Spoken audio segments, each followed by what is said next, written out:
Hi, everyone, and welcome to this week's episode of Rock Your Shine after you've been cracked wide open. Today, I have with me Greg Dulac. I'm very excited about this conversation for a lot of different reasons that we're going to get into. But just quickly to introduce Greg, he is now the owner of SerenityMe, which is a healing center in Portland, Maine. And prior to that, for the last 35 years, Greg has been in the corporate sector, senior vice president in the insurance world. And he had his own awakening that brought him to where we are today.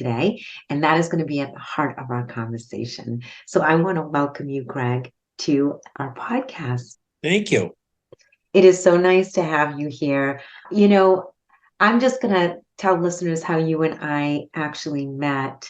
You opened Serenity, Maine in 2021, 2022. 2022, and We you haven't even been open a year yet.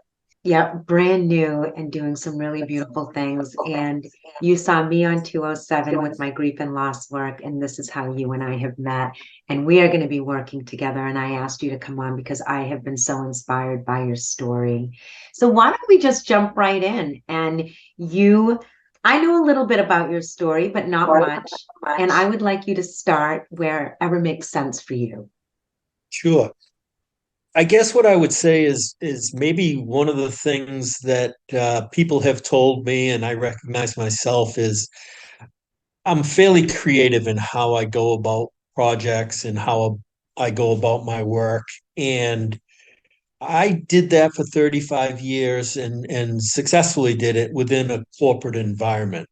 And that's difficult to do because corporations really like to be predictable. And I'm really not that predictable. And so, because of that, at times I would get frustrated with the work because there was so much that needed to get done. And I would have a vision of where something could go. But there's a lot of hurdles appropriately in a corporate environment that make people with more of an entrepreneurial spirit be successful. And so I worked through that for a long time. But in my last job, it just got to the point where I said, Jesus, there's so much I want to do, and I don't feel like I have a strong enough voice to accomplish it. And because of that, there was a certain degree of frustration. I might even go as far as to say anger that I was not being successful in my last job. Now, can I stop you for a moment? Because you said Sure. a couple of things that I think are important. You used the word entrepreneurial. So obviously, inside you somewhere, there was this yearning to go off and do something on your own. Maybe you didn't quite know what.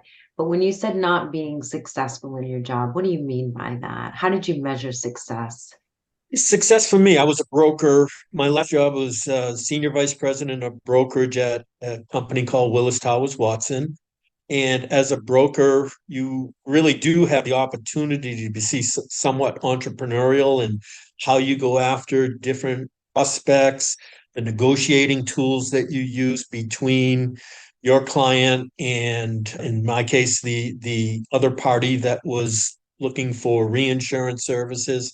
So there's a lot of opportunity to be entrepreneurial, but I was not really, I didn't feel like I had the ability to be entrepreneurial because there were so many levels that I needed to get approval from in this wonderful but very, very large global company called Willis Towers Watson. You know, geez, I don't even know how many employees they have. So I found myself not getting a lot done. And as a broker, you sort of your pay structure is really built on your ability to close deals between different organizations, and I wasn't really doing a good job of that. And I blame myself because I had a very difficult time embracing the corporate model. But the bottom line is I couldn't change the corporate model, and I should have recognized that a long time before I did. And it brought me to a point of anger, and it brought me to a point of drinking far more than I ever have. And When that combined with COVID and I found myself home 24/7, it was too much for me to handle. And I drank myself into a very bad place and needed to go and find rehab. Well, let me ask you something though. I mean, I've talked to a lot of people with, that have succumbed to addictions, have to go to rehab. Everybody's bottom or dark point looks very different. What did yours look like? How did you know you needed to go to rehab? Did your family push you into it? Oh, my family pushed me a lot. They were very supportive, but they were also quite disappointed, I think is a fair word, that I I allowed myself to get to the place that I did. And the place I guess that I did is that I couldn't function on a daily basis effectively. And fortunately, it was COVID because I couldn't go outside the house and really get myself into trouble. But, I was drinking 24/7. And it got to the point that I realized I was going to lose my entire family. I was fairly newly married and I was going to lose my wife. And there was an awakening to sort of say, Greg, this isn't who you are. You need to do something about that. And I would, and I told this as I was going through rehab. I don't know if I ever hit rock bottom, but I certainly hit a place where I knew I needed help. I think I could have gone lower had it not been for COVID. Surprisingly, if I could have gotten out of the house a lot more than I did, who knows what trouble I might have found. So during COVID, were you still working or was I everything was sus employed, but I used to travel somewhere in the neighborhood of 25 to 30 weeks a year to different cities, and so that was sort of that kept me in a place where I had to be sober. And then I found myself, air traffic was shut down. I wasn't traveling. The only thing that we could actually do was Zoom meetings. And that gave me plenty of opportunity to just be home 24/7 and consume too much alcohol. So yeah, COVID hurt because I may not have gotten to that place without it. But bottom line is I was heading in that direction because of the challenges I was facing at work. So once you made this decision, were you afraid? I mean, to make a decision to go to rehab and actually take all the steps to get you there are two different things. So Yeah. talk to us about the steps because I know you had a true awakening when you went to rehab, but talk to us about those steps that got you from the realization that you needed help and actually getting it. Yeah, so it started with work. I had to go out on disability because of that. I didn't have any choice because I wasn't functioning properly. So I went out on disability and I recognized that I needed to get myself some help. And ultimately, I wouldn't say I was afraid as much as I would say I was ashamed, even though I learned that that isn't the proper reaction, but it was at the time. And, I went to rehab and wonderful places, did a great job. It was more, how did I get here? Like, what happened to me that, 10 years ago, I was on top of the world and today I'm in rehab. And it was that it was shame more than anything else that I allowed myself to get into that place. Uh, I guess that's the best way I can explain it. I think that that is so beautifully put because I think at the heart of when we use alcohol, drugs, it's not a problem, it's the solution to pain, right? Yeah. Anyone who's actively using will say it becomes a problem, it is problematic, but that is Mhm. not the way it is looked at when we're using because we are trying desperately to escape whatever pain it is that we're feeling. Escape is the perfect word. I was just going to say it is that I used alcohol to escape from a pretty deep depression and anger. Um, and during rehab, I realized that's a pretty common way that people get to the point that they're at, that something in their life is taken away and they replace it with an addiction. And that is certainly what I did. So what did you learn? So you go to rehab, you don't know what to expect. You've got this all of this shame because we know often people go to rehab multiple times in order to maintain their sobriety. And I know that is not what happened to you. I think that you are an anomaly in some ways to be able to maintain that sobriety with one rehab stint. And I'm not saying that other people don't, but I just know statistics. What happened to you in rehab? How did you get to underneath that, the shame, and then get to the anger and all of the things that sort of those peeling back the layers of that onion that you're asked to deal with so that you can heal from this addiction? Yeah. So I want to be a little careful and to say that there was other times I visited detox centers and things like that and got help and went to IOP programs and stuff like that. But really the deep dive into rehab was where I learned that the tools that they were teaching me I had to embrace. I would say the stints prior to that, I always felt that I would be strong enough to leave that situation and you know, I think a lot of times drink again because I really don't have a problem.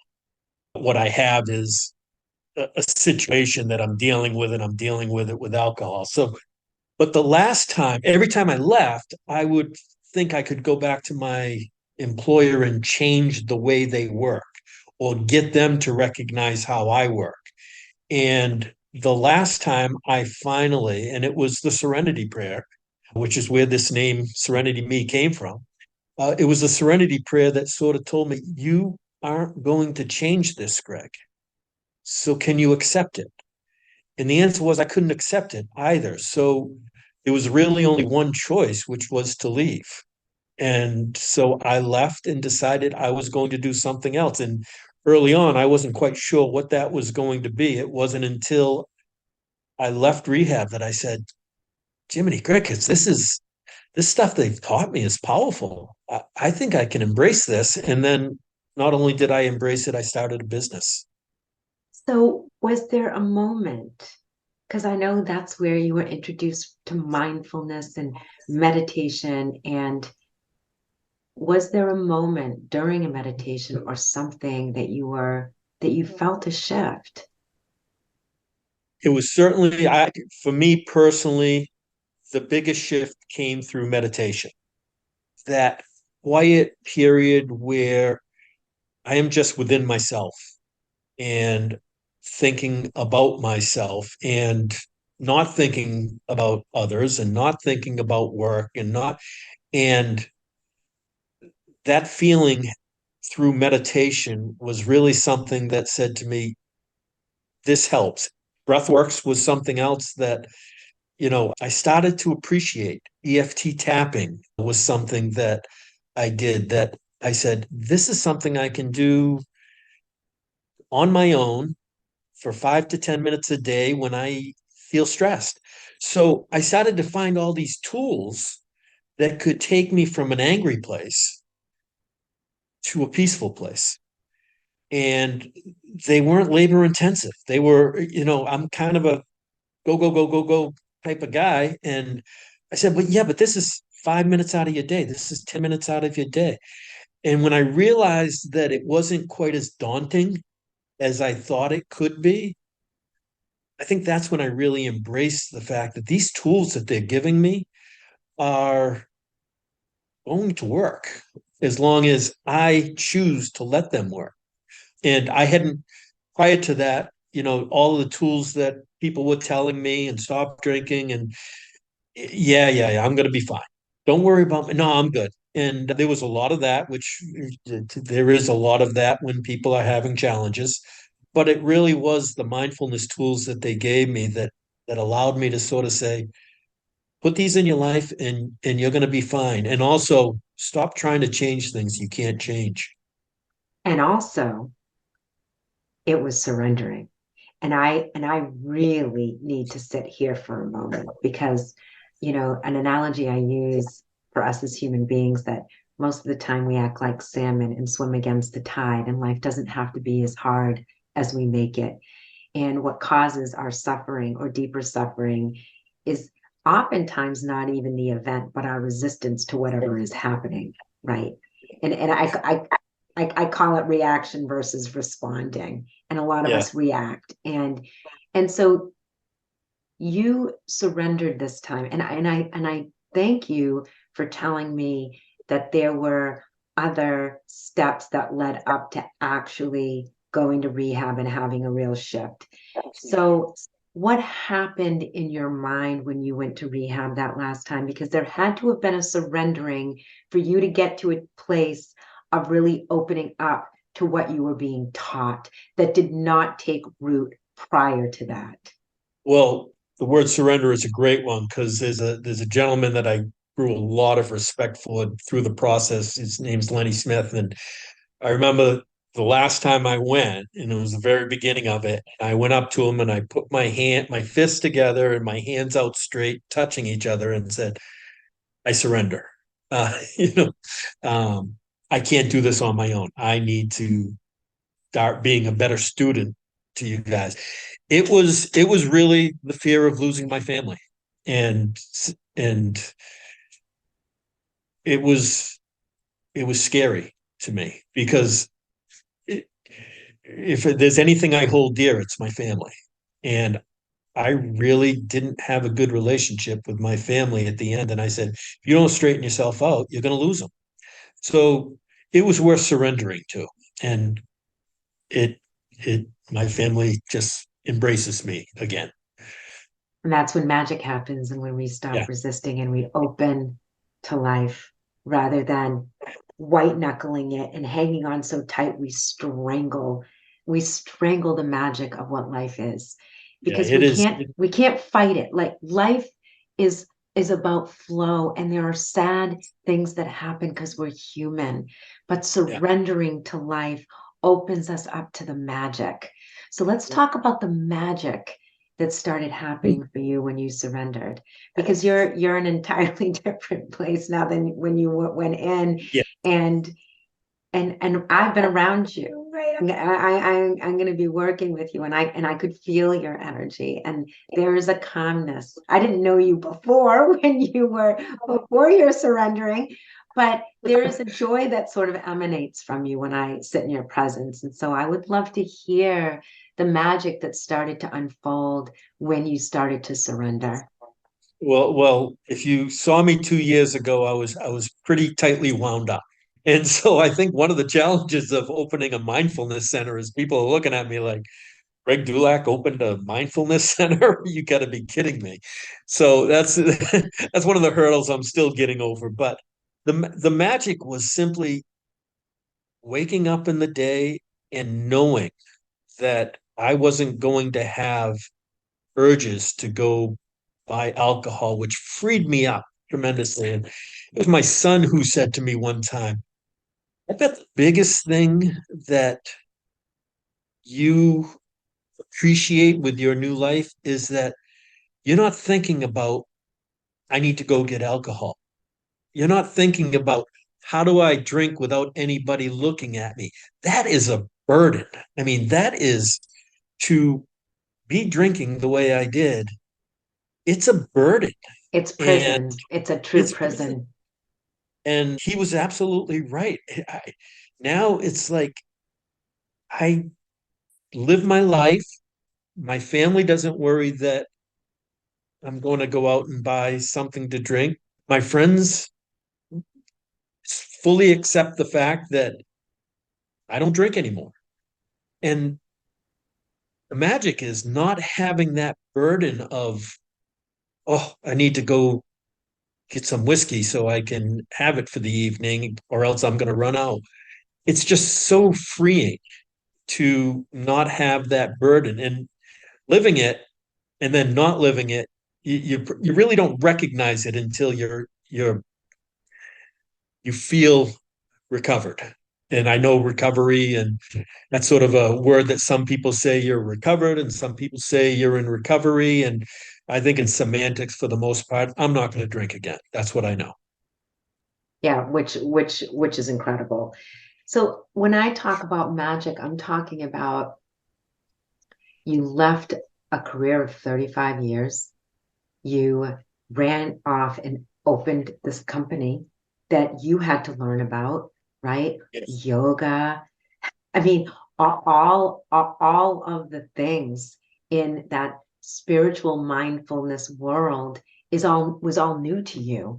Yoga, meditation, I'm still learning. tapping, you just keep learning. And also, your friends and where's the Greg we used to know? How in this transformation that is still happening for you, how have people responded? How have your friends responded? What has that experience been like for you? I think it's still a matter of first. I think everybody has truly been supportive about the challenges that I had gone through and, embrace the fact that I've decided to live a sober life. So that part of it is really welcoming. They fully embraced the fact that I have embraced a sober living. What I don't think they've fully embraced is the fact that I opened up a mindfulness center. And I don't blame them. You sort of see who I was 2 years ago, and then you see who I am today. And it's still a big leap to go from where I was to where I am today. Still get there. The magic happened with what we're doing in the business because we have a business here that is all about giving. It's about giving services, offerings that are going to help you, but it's also about giving back to the community. One of the important things to me is I want to give back to the recovery community, but we're also giving back to other local charities in the manner in which we're sort of structuring this business. So it's a combination of look, I'm getting more out of this than anybody, but our clients are certainly embracing the fact that they can come and do yoga, meditation, and breath works on a donation basis. And the membership dollars are limiting because I want people to be able to access this place and get a little bit of about what I've been able to feel for the past year and a half. I'm smiling because I didn't know about Serenity Maine, and then when you called, and I just about jumped through the phone line because I also just have wanted to be able to offer grief and loss work to people in person. Yeah. Again, especially post COVID, and the space is just so beautiful. I mean, I walked into that one room and I started to cry. I mean, I got chills everywhere. The space is just it's so welcoming and it's so beautiful, and I do think it's remarkable. I love your story. That's why I wanted to have you on the podcast. Here's my question though. So you're in rehab, you go through rehab. When you get out, do you try to go back to your job? Do you make a decision in rehab? Like, when do you come up with this idea? How did all of that happen, and to leave your job, which was huge, to Yeah. walk away from a 35-year career? So it happened in rehab. I can tell you the exact moment it happened, which I will, but the first thing that had to happen was really recognizing that I can't go back because I can't make it change, and I also can't accept the way that it is. So you put those two things together, and you have to leave. That you really the choice is gone at that point. You can't go back because you're going to drink again if you do, because you're going to get angry again, and you're not going to be able to change the corporate environment appropriately. So when it came to me, though, is I now knew I needed to find something else to do. And I would be the first to tell you, and I told this to my wife many a time. Hey, look, I'm pretty confident Hannaford is going to hire me to do something there. I mean, if that's my next job, I'm going to be happy as long as that's fine. And hey, that still is an option down the road. But we were doing meditation, and a gentleman came up to me, young kid, I shouldn't say a gentleman, young man came up to me, and the question was asked to the group: if you could find a place to practice meditation, what would it look like? And this young man came up to me and he showed me a picture on his phone. He said, "This is the one I came up with."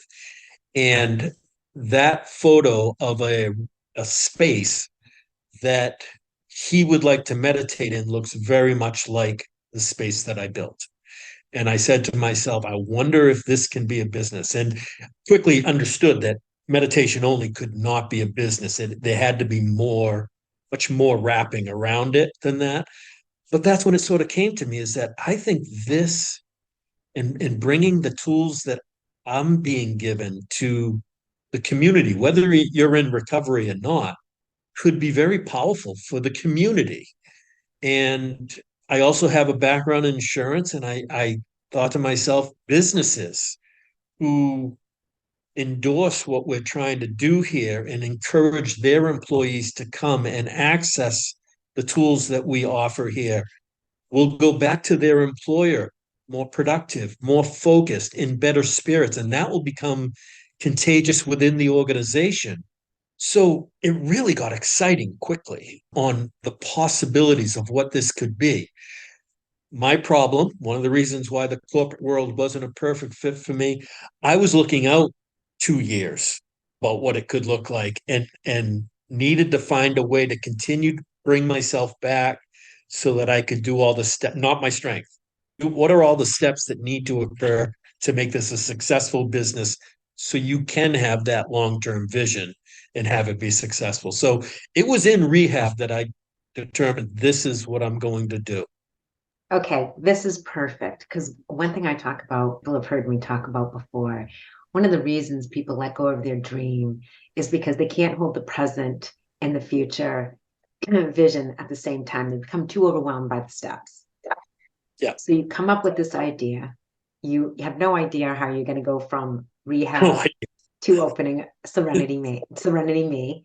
So you get out, and because I mean, and I just know this through recovery work that maintaining sobriety is the most important thing. Don't have too much stress in your life, right? Like really keep it chill. But not you. You're like, oh no, I'm gonna start a new business as soon as I get out of here. So where do you even start? What was your first step? well, one, I think there's positive stress and there's negative stress. And positive stress is just it's really about having a purpose and feeling good about, oh, how am I going to get this done? But it's a positive energy that you feel. And so where did I start though? I started looking for space and really stumbled upon this place. And I would say I looked at two other locations, and if I chose any of those other locations, I wouldn't be as successful as we are right now. This was sort of like it's one of those energy things. The other ones kind of fell through, and somehow I found myself at 449 Forest Avenue. I looked at the space and I said, "Yeah, that vision I had back in rehab, this studio will work." And so we got that studio, and then I said, "There's another room over there. What is that available?" And they said, "Yes." I said, "I think I'm going to put childcare in that one so parents can drop their kids off and access yoga, meditation, breath works, massage therapy, all the other things that we do here." Um, and then there was a third space, and I said, "This would be a perfect room for the workshops, the Susan Casey's of the world to come in and provide their expertise on different tools to help people become more empowered and more in control of their life." So we have three very large, well, not very large, but three large studio spaces here. And having the space really allowed us to sort of be very, very open about what do we want to offer here, because we weren't limited by space. If we were limited by space, I don't know if we would be able to do some of the services that we offer here. It's just remarkable, and now you've got Marianne Williamson coming, and if anybody listening doesn't know who she is, please go look her up because she's one of the people that I've wanted to meet before I die. I'm going to get to, but it is just the most remarkable, beautiful space, and you're in a very cool area of Portland, like Yeah. Forest Ave. It's very accessible. People can park. It's amazing. So tell us your vision. I just So what is your vision at this point? You're starting to bring people in, you're getting the word out, you're going to different conferences, and you've got the main health expo coming up. what, I mean, I'm sure like this is all you think about. What is your 5-year vision? I'm trying to be very cautious. I think the vision of what I think this can be is bigger than what I can probably handle myself, if I'm being perfectly honest with you, or maybe even that I'm willing to handle myself. But this is a community project, for lack of a better. I mean, this is something we're trying to bring to the community to help the community not feel the level of stress that everybody feels on a daily basis. And so my hope is, and with the way we're doing it, pricing is obviously you've seen it. It's incredibly affordable. And I'll just leave it at that. Because what we want to do is we want to have more people. We don't want to have a finite group of clients who happen to have a lot of monies and they're able to access our offerings. We want this to be available for everybody. And so the vision really is that we will expand into other locations, but maybe not just by ourselves, because one of the things that I like the idea of, there's so much space around Portland that is often unused. And when I say space, think of a wellness studio that has a big room off to the side that they don't use. I'd like to bring our instructors to other locations so that when it's convenient for somebody who says, "Hey, I live right down the street from ABC Wellness in Scarborough. I'd rather go do yoga here, but they don't offer yoga."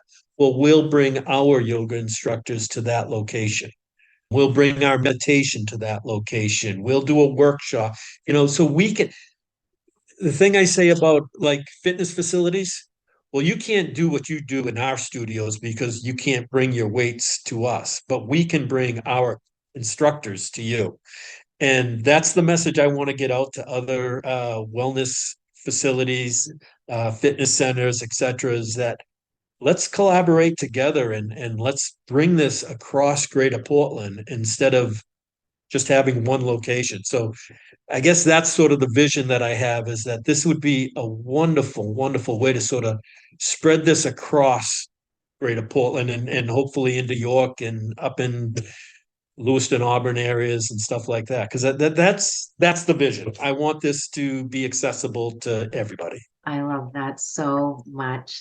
Greg, this has just been such a wonderful interview. And my listeners know that I usually start the reading with a card, and I didn't today. I decided to shuffle while we were talking, and I pulled from a new deck that is it's another oracle deck, a beautiful deck, and I pulled the child. And there's always listeners that also need to hear a certain card that's been pulled. So I want to read the essence of what this card means. The child knows the way to joy and happiness. The child offers the return of second innocence, a time born of wisdom and not of naivete. The card allows you to correct your course and offers you a second chance. It brings you the possibility of redemption and entering heaven while still on earth. And my feeling around the card of the child is that we lose sometimes the essence of who we are and our innocence of creating a life filled with joy. And I think this whole conversation has been about that you were very much in your own prison of anger and shame and addiction, and you surrendered, and you are literally looking out through a set of eyes in a whole new way, and you have created this amazing life for yourself filled with serenity. So it's a perfect card. All right, I've got 2 questions I always end my interview with. But before I do, is there anything else you want to say to listeners that I have not asked you? I think one of the biggest things that I try to talk to people about is don't be intimidated by the word mindfulness. It's not a very well understood word, and I hate the definition of, maintaining yourself in the present moment, because everybody thinks of the future and thinks of the past. But there are times when you stay in the present moment, it's incredibly effective and positive for what you do need to think about for the future. So mindfulness is a word that I think turns it off, and I have it right in our title, SerenityMe, a mindfulness center. And I think some people have been intimidated by that. I don't want you to be, because if you know me, I'm pretty laid back and not really, you're not going to have me giving you quotes and all kinds of other things about how to live your life. No, we're just providing tools here. It's a fun, friendly environment for people to come in and say, meet and do it with other people, which I think is so important. Doing it in a community setting as opposed to downloading something at home and doing self meditation, self yoga yourself. It's so much more effective when you're with other people doing it. So that's one of the things I'd like to leave people with is don't be afraid of the name of our business. That's beautiful. Thank you.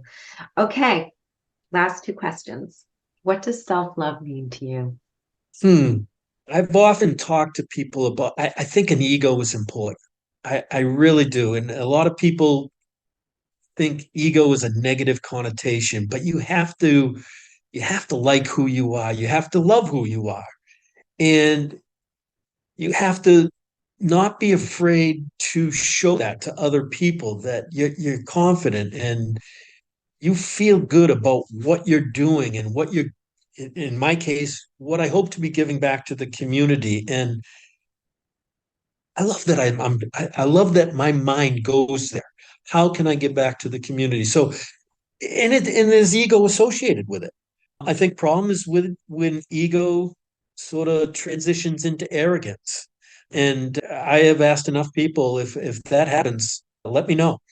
But self-love to me is just really being proud of what you're trying to accomplish and knowing that what you're trying to accomplish, even if you fail, you're trying to do the right thing. And that's incredibly important to me. Beautiful.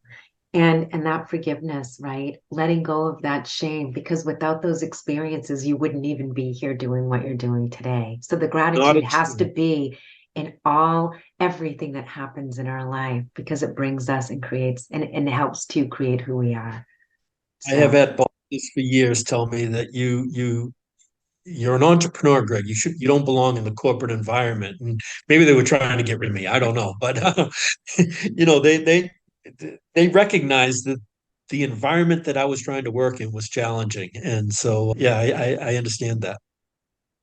and last question, finish this sentence. Hope is. Oh, hope is having just a bit of the impact that I think this could have in the community. Just 25%, and I think it would be a positive exchange for the greater Portland community. So hope is that what I'm thinking of here and what we have for a vision and what we're trying to do, that we're 25% successful. Of course, I'll take more than that, but any amount of success, I just hope people embrace this, because it really is empowering. It really does help you change who you are and become a better person. And it's happened for me, and I know it can happen with others. Oh my gosh, thank you so much. Thank you for the work that you're doing in the community and for bringing this mindfulness center to other human beings. And I'm feeling the need to also say something about mindfulness and meditation. I do think people get intimidated by that Yeah. because they think you have to sit for an hour in meditation. But really, what meditation is about is giving ourselves, like you said, 5 minutes of quiet so that we can get in touch with the deeper voice inside of us. People call it a soul, intuition. And that is what happened to you when you got I call them breadcrumbs, the breadcrumb and the spark of this center. And you were Yeah. able to do that when you were able to quiet the mind. Mhm. So Absolutely. thank Thank you for this. And I can't wait to continue to work with you. And I want to thank all of my listeners. I love you guys. I hope you take something from this as you move on your own journey. And we'll see you guys here all next week. Bye for now.